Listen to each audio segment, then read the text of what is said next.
3 ஆண்டு கால ஆட்சியில் ஏதாவது தமிழ்நாடு அரசின் மீது புகார்களை சொல்லிவிட முடியாதா, விமர்சனங்களை முன்வைத்து விட முடியாதா, மக்கள் மத்தியில் ஒரு அவப்பெயரை உருவாக்கிவிட முடியாதா என்பதை பூத கண்ணாடி போட்டு சல்லடை போட்டு தேடுறாங்க. தேடி தேடி பார்க்குறாங்க. சில முயற்சிகள் எடுக்கிறாங்க.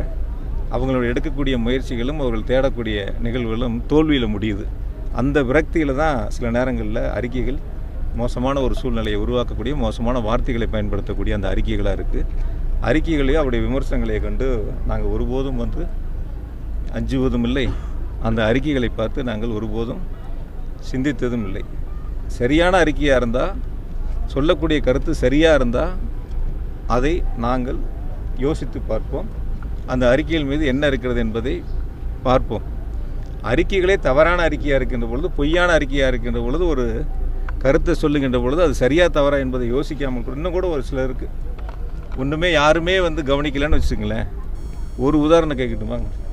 வெளிநாட்டில் போய் படித்தேன்னு சொன்னாங்க. இப்போ இந்த டீமில் போனது 11 பேர். இந்த டீமில் போனது 11 பேர் வெளிநாட்டில் போய் படித்தாங்க. அதில் தமிழ்நாட்டிலேருந்து ஐஏஎஸ் கேடரில் இருக்கக்கூடிய, சேலத்தில் மாவட்ட ஆட்சியராக இருந்த ரோகிணி ஐஏஎஸ் அவர்களும் இந்த டீமில் போயிருக்காங்க. அது யாராவது பத்திரிகையில் செய்தி போட்டிங்களா? அது யாராவது தொலைக்காட்சியில் காட்டினீங்களா? எல்லா தொலைக்காட்சியிலும் வரிஞ்சு கட்டி ஏதோ யாரோ படிக்காத ஒரு படிப்பை படிச்சுட்டு வந்துற மாதிரியும், அந்த படிப்பினால் ஒரு பெரிய மாற்றத்தை உருவாக்குற மாதிரியும் ஒரு செய்தி, ஒரு பிரேக்கிங் நியூஸு அது இதுன்னு போட்டிங்க. யோசிச்சு பாருங்கள், எத்தனை பேர் அந்த டீமில் போனாங்க. இது வருஷம் குறைஞ்சபட்சம் 10லேருந்து 12 பேர், 15 பேர் இந்த 3 மாதம் 6 மாத கால பயிற்சிக்கு சென்று வரக்கூடியவர்கள். இந்த போன 11 பேரத்தில் 3 பேர் ஐஏஎஸ் ஆஃபீஸர், 3 பேர் ஐபிஎஸ் ஆஃபீஸர், இந்த மாதிரிலாம் அதில் போயிட்டு வந்திருக்காங்க. அவங்கள பற்றிலாம் ஒரு செய்தி கூட இல்லை, யாரெல்லாம் போனாங்க என்னன்ட்டு. அது நீ என்னென்னா, எந்த இடத்துலையும் மக்கள் செல்வாக்கு இல்லாத ஒரு நபர்களுக்கு மீடியாவும் தொலைக்காட்சி பத்திரிகைகள் தான் ஒரு முக்கியத்துவம் கொடுத்து செய்திகளை வெளியிட்டிருக்கிறீங்க. மக்களிடத்தில் மக்களுக்கான திட்டங்களை செயல்படுத்தக்கூடிய முதலமைச்சருடைய சாதனைகளை மீண்டும் ஒரு முறை சொல்கின்றேன். பொதுமக்கள் வெகுவாக பாராட்டி கொண்டிருக்கின்றார்கள்.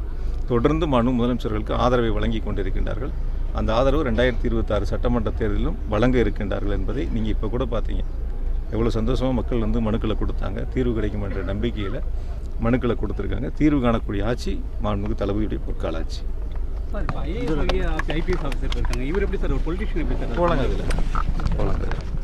இதில் அந்த ட்ரைனிங் இதில் போகிறதுல அரசியல்வாதிகளும் போவாங்க, பத்திரிகையாளர்களும் போயிருக்காங்க, பத்திரிகையாளர்களும் போவாங்க. அது மாதிரி ஐஏஎஸ் ஐபிஎஸ் பத்திரிகையாளர்கள், அரசியல்வாதிகள் அந்த மாதிரி தேர்வு செய்யப்பட்டு அனுப்புவாங்க. அந்த பட்டியலில் தான் 11ல் 1 11ல் 1 ஒன்றிய அரசு தேர்வு செஞ்சு அனுப்புவாங்க. அந்த 11 பேர் அனுப்புனதில் 1 இது. 10 மறந்துட்டீங்க, 1 மட்டும் ஃபோக்கஸ் பண்ணுறீங்க. அதனால் அந்த 11ஐயும் சேர்த்து ஃபோக்கஸ் பண்ணால் நல்லாயிருக்கும். அதுக்காக தான் சொன்னேன். ஏன்னா இது யாருமே பார்த்தா உங்களுக்கே இப்போ தானே தெரியுது எவ்வளோ பேர் போனாங்க, யார் யார் போனாங்க என்னங்கிறது. அதனால் அந்த போன பட்டியலை கூட நான் உங்களுக்கு பேரோட கூட கொடுக்குறேன், யார் யார் போனாங்கன்னு சொல்லிட்டு. மொத்தம் 11, அதில் இது 1.